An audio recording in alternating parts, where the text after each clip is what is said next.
ठीक 4 दिन पहले मैंने उसे पहली दफ़ा गुलाम भट्ट के स्टोर में ख़रीदारी करते हुए देखा। ये सुजाता थी, क्योंकि सुजाता अपने हुस्न पर, अपने कटीले लबों पर बेहद मगरूर नज़र आती थी। शायद वो चाहती थी कि मैं पहल करूँ और मैं ये चाहता था कि वो पहल करे। धीरे धीरे मुझे उससे नफरत होती गई। हेलो, आप यहाँ अकेली आई? बिल्कुल अकेले। शहर की गहमा गहमी से बहुत बोर हो गई। मेरा हाथ बेख्तियार उसकी कलाई पर गया। आइए ना।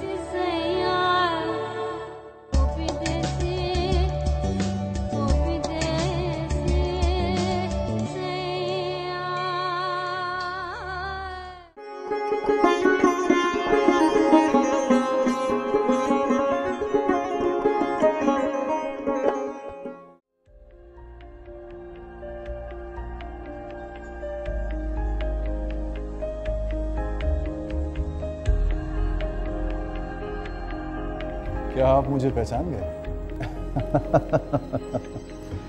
जी हाँ, मैं इकराम अली शाह, बैनुल-अक़वामी शोहरत याफ्ता फोटोग्राफर हूँ। क्लब के बाहर शरबती रंग की जो टोयोटा गाड़ी खड़ी है, वो मुझे पिछले साल जापान की एक फोटोग्राफिक नुमाइश में अव्वल आने पर इनाम में मिली। और ये पोलराइड कैमरा और आइकन ज़ेविस कैमरा मुझे न्यूयॉर्क की एक नुमाइश में दूसरे नंबर पर आने पर इनाम में मिले थे। जी हाँ, आपने जिस फॉरेन लड़की को अक्सर मेरे साथ मरीन ड्राइव पर घूमते हुए देखा है, वो मार्सिया थी, मेरी मॉडल। मैंने समंदर के किनारे उसकी बहुत सी तस्वीरें ली हैं।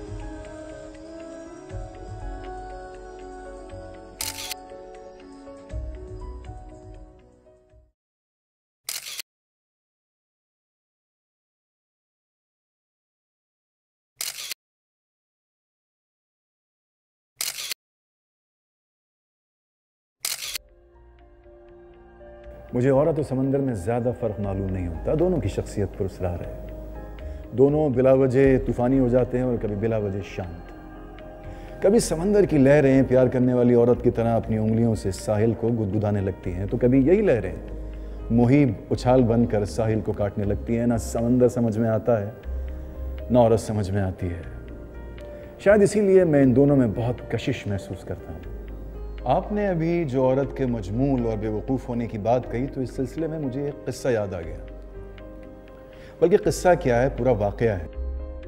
हम सब पहलगाम क्लब की बार के ऊंचे ऊंचे स्टूलों पर बैठे हुए औरतों की मासूमियत, अनजानपन और बेवकूफ़ी के किस्से बयान कर रहे थे। समझ में नहीं आ रहा कि वाक़या कहाँ से शुरू करूँ, लेकिन कहीं ना कहीं से तो शुरू करना ही है। तो साहब, ये वाक़या आज से 4 दिन पहले का है और अब इसे सुनाने में कोई अंदेशा भी नहीं है, इसलिए कि वो लड़की यहाँ से जा चुकी है।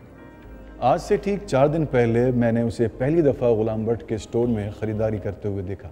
मैं उसे देखकर ठिठक गया, इसलिए कि मैं पहली नज़र में उसे पहचान गया था, जैसे कि आप मुझे पहली ही नज़र में पहचान गए थे। ये सुजाता थी।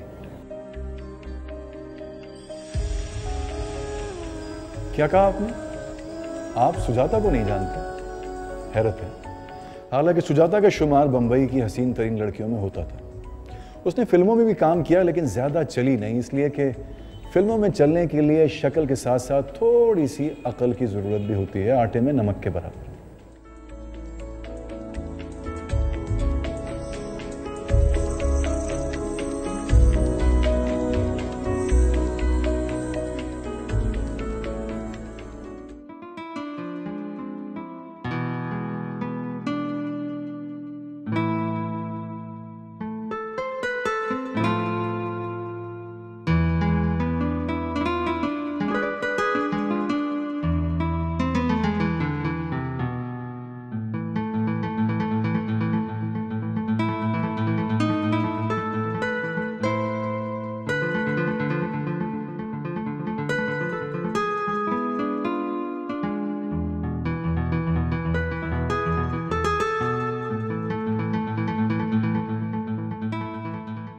अब वो फिल्मों में क्यों नहीं चली ये मैं ठीक से नहीं कह सकता, इसलिए कि मेरा ताल्लुक़ फिल्म से नहीं है। फिर सुना कि वो हिंदुस्तान छोड़कर लंदन चली गई और वहाँ जाके उसने मॉडलिंग शुरू कर दी, लेकिन वहाँ पर भी वो ज़्यादा नहीं चली। मेरा ज़ाती ख्याल है कि यूरोपियन लोगों को ज़्यादातर यूरोपियन लड़कियों के खदोखाल ही पसंद आते हैं। फिर सुना कि वो हिंदुस्तान वापस आ गई।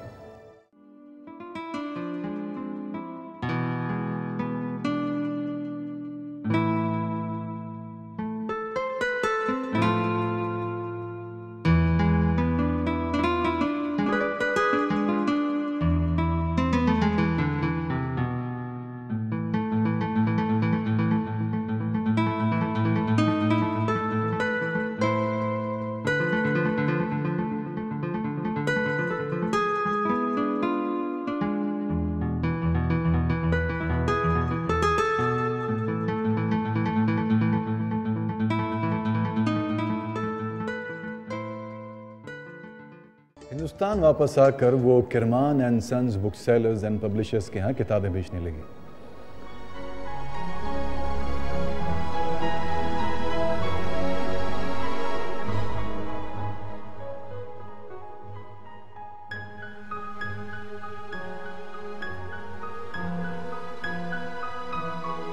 मगर वहाँ पर भी उसका दिल नहीं लगा, क्योंकि खूबसूरत किताब और खूबसूरत औरत में एक तरह का बैर होता है। बल्कि यूँ समझिए कि खूबसूरत औरत खुद एक किताब होती है। जी हाँ, कई बाब में तकसीम होती है और हर सफ़े पर एक नया मसला खड़ा कर देती है। तो वहाँ पे 6 महीने किताबें बेचने के बाद उसने तौबा कर ली और अपने लिए एक शौहर ढूंढने लगी।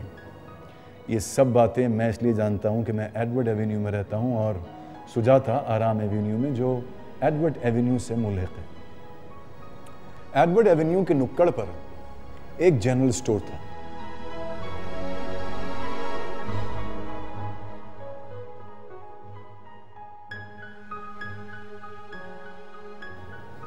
यहां पर कभी कभार मेरी उससे मुलाकात हो जाती थी। गुफ्तगू की कभी नौबत नहीं आई। उस जनरल स्टोर में वो तस्वीर कशी के कागज खरीदने आती थी और मैं अपनी फोटोग्राफी का सामान।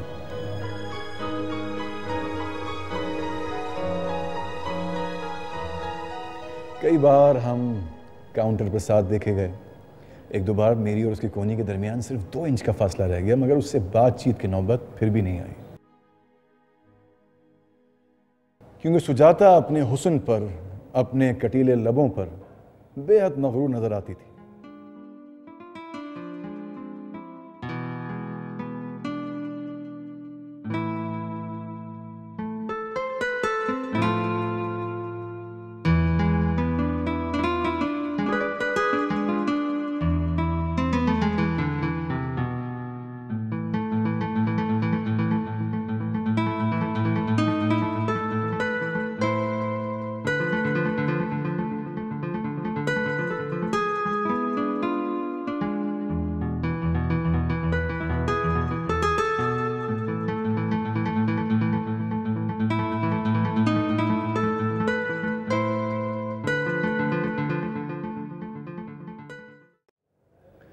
शायद वो चाहती थी कि मैं पहल करूं और मैं ये चाहता था कि वो पहल करे। इसलिए कि मैंने ये देख लिया है कि जिस माशक़े में पहल मर्द करता है उसे इसका ज़रूरत से ज़्यादा ही खमियाजा भुगतना पड़ता है। और कुछ बात यह भी है कि मैं अपनी टोयोटा कार पर बेहद नाज़ा था और यूँ समझता था कि जिस मर्द के पास ऐसी खूबसूरत गाड़ी होगी उसका दरवाज़ा खोल कर तो किसी भी लड़की को खुद ब खुद बैठ जाना चाहिए। चुनांचे ये दिलचस्प कशमकश देर तक चलती रही। मैं उससे अक्सर मर्दों के साथ देखने लगा। वो लोग भी खुशबोश और खाती पीते चेहरे वाले थे। जब वो बार बार और जल्दी जल्दी अपने बॉयफ्रेंड बदलने लगी तो मुझे उसके अखलाक पर शुबा होने लगा। हालांकि जल्दी जल्दी बॉयफ्रेंड्स बदलना आजकल हर शरीफ लड़की का शेवा बन गया है, क्योंकि यही फैशन है। और जो लड़की इस फैशन को इख्तियार नहीं करती वो हाई सोसाइटी में नज़रों से गिर जाती है। मगर बार बार और नए नए चेहरों के बीच में एक चेहरा मैं बार बार देखता था। वो दरमियाने कद का, मजबूत बदन का, थोड़ी पर मखरूती दाढ़ी लिए हुए एक नौजवान था। किसी फौजी की तरह सीधा, किसी मेंढे की तरह गर्दन उठाए चलता था। धीरे धीरे मुझे उससे नफरत होती गई। मगर ये जानकर तसल्ली भी हुई कि सुजाता दूसरे मर्दों के साथ भी जाती है और उन दूसरे मर्दों में कभी मेरा नंबर भी आ सकता है। जिंदगी और इश्क उम्मीद पर कायम है।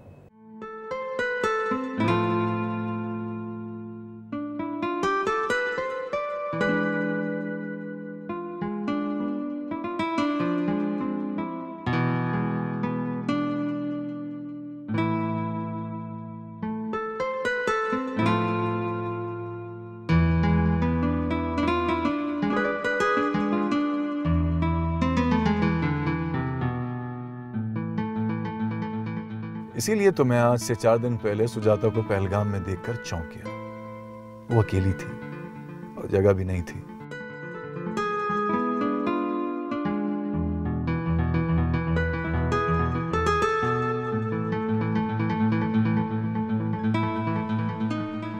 और मार्सिया मुझे गुस्सा देकर लंदन चली गई थी।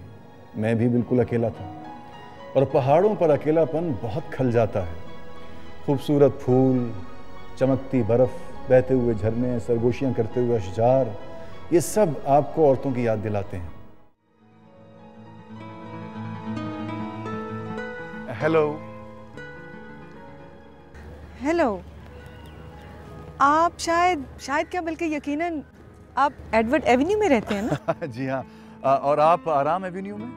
जी। यानी कि हम दोनों हमसाए हैं। जी हाँ, जी हाँ। आप यहाँ अकेली आई हैं? भाई इस समर का इत्मीनान कर लेना बहुत जरूरी है। बिल्कुल अकेली। शहर की गहमा गहमी से बहुत बोर हो गई थी, तो सोचा कुछ दिन पहलगाम में जाकर अकेले गुजारूं और कुदरती मनाजिर की मुसव्वरी करूं। मैं भी यहाँ अकेला हूँ। मैं यहाँ पहलगाम की एक फोटो डॉक्यूमेंट्री तैयार करने के लिए आया हूँ, लेकिन इसके लिए मुझे आपकी ज़रूरत होगी। वो कैसे? देखिए ना, खाली कुदरती मनाजिर की तस्वीर लेना मेरी डॉक्यूमेंट्री को घिसी-पिटी बना देगा। आप मेरी मदद करें तो इन मनाजिर में एक मानी पैदा हो जाएगा, क्योंकि मुझे इसके लिए खूबसूरत लड़की चाहिए। तो गोया आप तारीफ करना भी जानते। वैसे कितनी अजीब बात है कि हम कितने अरसे एक दूसरे के हमसाए रहे, लेकिन कभी मुलाकात नहीं हो सकी। मगर मैं तुम्हें अक्सर मादाम डाइनिस की दुकान पर फोटोग्राफी का सामान खरीदते देखती थी। मगर न जाने बातचीत क्यों नहीं हुई। कसूर दरअसल मेरा ही है। देखिए ना, इतनी हसीन और जमील लड़की के हुस्न से मरूब हो जाना कुदरती अमर है। मगर मैं तो मामूली लड़की हूँ और मगरूर तो बिल्कुल नहीं। खैर, जो वक्त वहाँ बंबई में जाया किया है उसकी तलाफी यहाँ पे हो सकती है। बिल्कुल, लेकिन आपने अपना नाम तो मुझे बताया ही नहीं। मुझे इकराम कहते हैं और आपका नाम तो मैं जानता ही हूँ, सजाता। वैसे आप ठहरी कहाँ हैं? मैं मुनव्वर होटल के करीब कॉटेज बी 40 में। और आप? मैं रोजवी होटल के कमरा नंबर 18 में। अच्छा, तो मैं चलती हूँ। अरे मेरा हाथ बेख्तियार उसकी कलाई पर गया। ऐसी भी क्या जल्दी है? चलिए ना, रोजवी होटल में चल के आपको एक बढ़िया सी कॉफी पिलाता हूँ। मेरा दावा है कि ऐसी बढ़िया कॉफी आपको पूरे पहलगाम में कहीं और नहीं मिलेगी।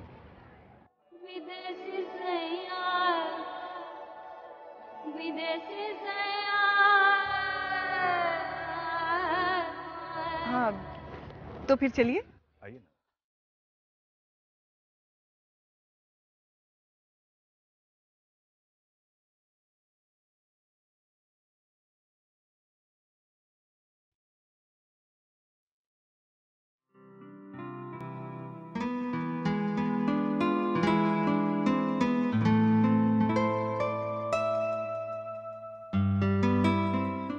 मैंने सोचा कि ये पहला कदम है। लाउंज में बैठेंगे, नरगिसी फूलों के गुलदान की ओट में मैं उसकी आंखों के बदलते हुए रंग देखता रहूंगा और उसके चेहरे की प्यारी प्यारी अदाएं।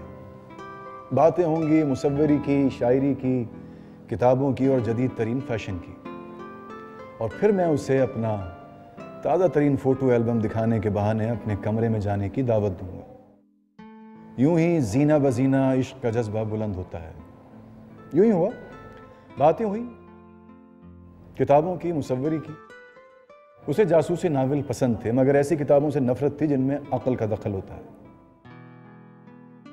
उफ, इकराम कहने से मेरा जबड़ा दुखने लगा। अगर तुम्हें बुरा न लगे तो मैं तुम्हें इक्की कह सकती हूँ। मैं दिल ही दिल में खुशी से उछल पड़ा। ऐसा नाम मेरी किसी भी गर्लफ्रेंड को आज तक क्यों नहीं सूझा। तुम्हारे मुंह से मुझे इक्की बहुत अच्छा लगा, लेकिन खुदा के वास्ते मुझे इक्का ना कहना। वो जोर से देर तक हंसती रही। मैंने उसका हाथ अपने हाथ में लिया, उसने भी अपना हाथ मेरे हाथ में रहने दिया। मैं उसकी उंगलियों से खेलने लगा। मैंने पूछा, अच्छा ये बताओ कि तुम्हें अकल रखने वाली किताबों से इतनी नफरत क्यों है?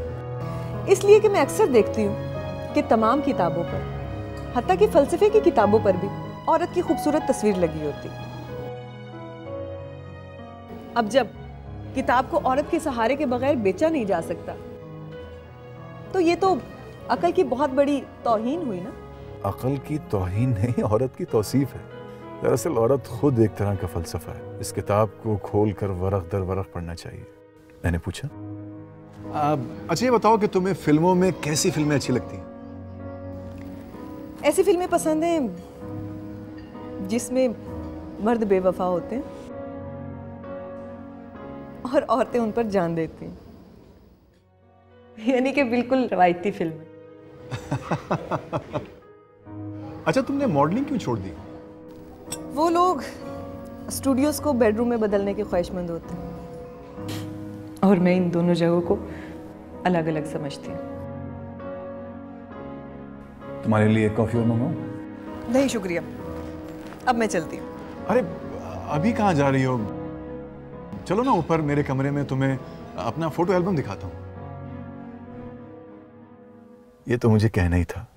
इस बात को तो कहा ही जाता है एक ना एक वक्त, और जवाब सुनने के लिए दिल धड़कता है।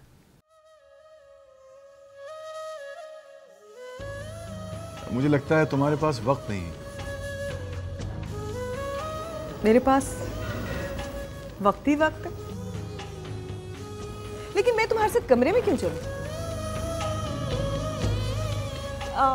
हम लोग इन खूबसूरत पहाड़ों पर कमरों में बंद होने आए हैं। तो फिर तुम्हारा क्या इरादा है? तुम्हारे पास गाड़ी है? हाँ है ना, मेरी टोयोटा गाड़ी। तो ऐसा करते हैं कि पहलगाम से कहीं दूर चलते हैं। मेरे जहन में एक जगह है, बहुत खूबसूरत है। दिन भर वहां रहेंगे, शाम को लौट आएंगे। तुम ऐसा करो कि तुम अपना कैमरा साथ ले लो और मैं अपने मुसव्वरी का सामान। यानी कि अगर हम एक दूसरे से उकता गए तो कम से कम हमारे पास कुछ तो करने के लिए होगा।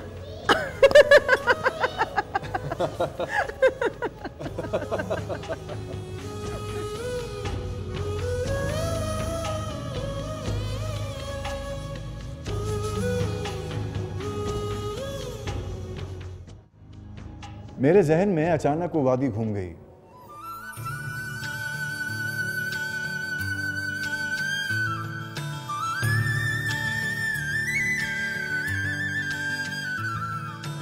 हम दोनों फूलों के कतों पर लौटते हुए, हाथ में हाथ डाले दौड़ते नाचते हुए, फूलों में घिरकर एक दूसरे से लिपट कर प्यार करती हुई, गर्म निगाहों में गरम गरम सांसों में नन्ही नन्ही सरगोशियां जो मोहब्बत के चश्मे पर बिलोरी हुबाब की तरह नाचती गाती रहती हैं। और वो सब कुछ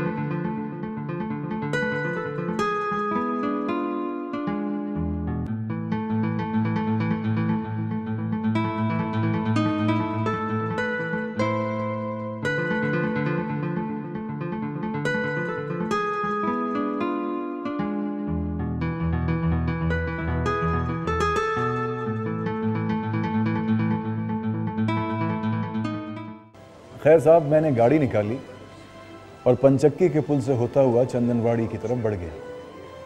हवा तेज थी और सुजाता के बाल इस तेज हवा में लहराते हुए और पुरस्कार लग रहे थे। मैं जल्द से जल्द उस कुंज में पहुंच जाना चाहता था कि कहीं मुबादा सुजाता अपने इरादा तब्दील न करे।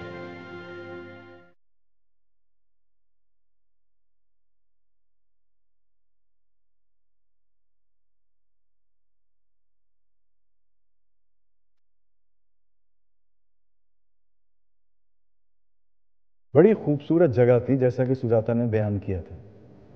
साफ शफाफ पानी, गुनगुनाती हवा, जंगली फूलों के कते कतार अंदर कतार, ढलानों पर देवदार के पेड़।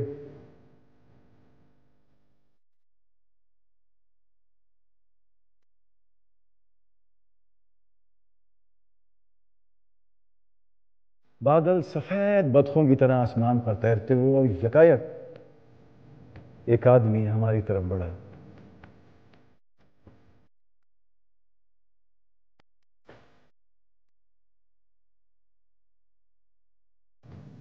मैंने उस आदमी को पहचान लिया था, इसलिए कि ये वही आदमी था जो सुजाता के घर आता जाता था। जी हाँ।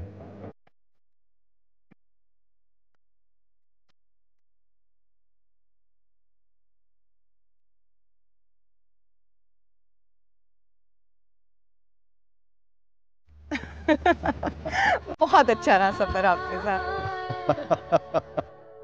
इतनी देर कर दी सुजाता? सॉरी डार्लिंग, मतलब गाड़ी नहीं मिल रही थी, बहुत मुश्किल से इन्हें तैयार करके लाई हूँ। ये है मिस्टर इकराम।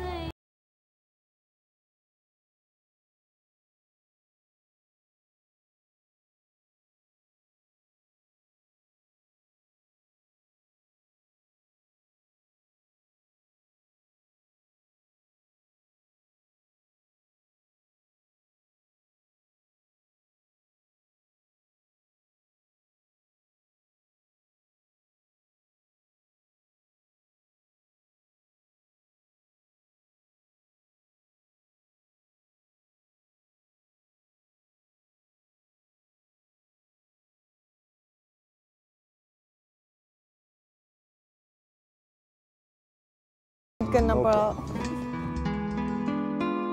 एक फंसी हुई आवाज मेरे गले से निकली और मैं उस वादी से मुड़ा और अपनी टोयोटा में बैठकर वापस हो गया। चलते चलते सुजाता का फातिहाना कहता देर तक मेरे कान में गूंजता रहा।